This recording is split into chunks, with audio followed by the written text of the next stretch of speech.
What's up everyone? Today we're going to be doing some trim restoration on this older Suburban, and I want to talk about a couple items we're going to need. One, solution finish. As you can see, this bottle gets plenty of use about halfway through. A applicator, this one should probably be thrown away. A lot of use. Gloves and a fresh towel. I'll link everything below. Use the shitty towel because you're probably going to be throwing it away. Use the shitty applicator because you're probably going to throw it away or reuse it. But always use a good bottle of solution finish. So I'll bring you in on this Suburban. Has a ton of plastic. Let's go check it out. Okay, so what you haven't seen is this has already been cleaned and conditioned, or not conditioned at all, but cleaned, prepped, ready to go. Basically, the car's been washed and this has been wiped with an all-purpose cleaner. You don't really need to shake solution finish, but I do. Pull the cap off, and I'll literally dunk. Now the newer ones have not a gaping hole, but they have more of a drip. Makes it a little easier, but you can see a tiny little bit. I'll just start up here. We'll go quite a long way. And basically that's how easy it is. You're just rubbing it in. And I hate these back bumpers with the grooves like this because it is a little bit more time consuming. And if you need, I probably use more than I need to, just because I like to get it done sooner. But if you need more, you can just put a little bit more on there, and you can see it starts instantly restoring the black plastic.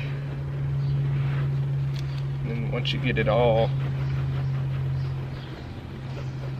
it's really the best way to really bring the light back on these trim pieces. And this could really make or break a detail, especially a pre-sale detail like I'm doing on this car, because it could really show the age of the vehicle if these plastics aren't restored and brought back. And addressing just simply won't do what solution finish will. So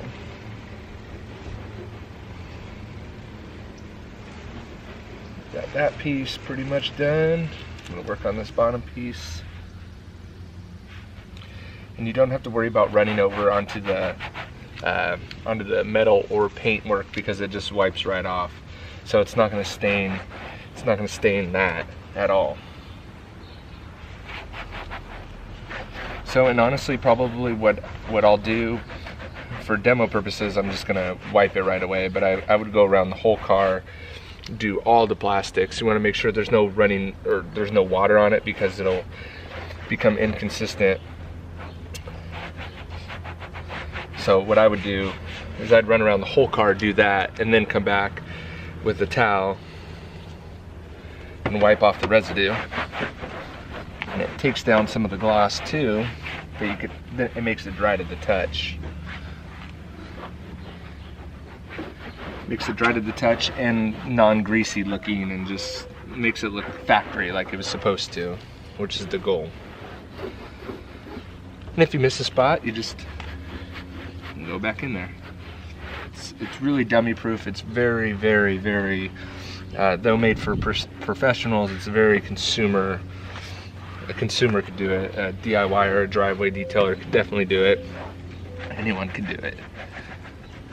That, boom, and so that half of the trim has been restored. Let me see if I could bring you guys in.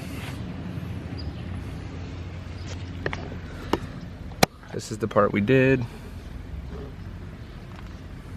Looking pretty good. Did that part, and not that part. So we haven't done that yet. And we did that. So I'll work my way along the rest of this car. So you can see there's a lot of plastic on it. A lot of plastic that needs to be done. So that's how you restore trim on a black car, especially a Suburban like this one with a lot of plastic. I'll link everything up in the show notes below. If you enjoyed that, subscribe to the channel, get new updates. Hope you guys enjoyed that video.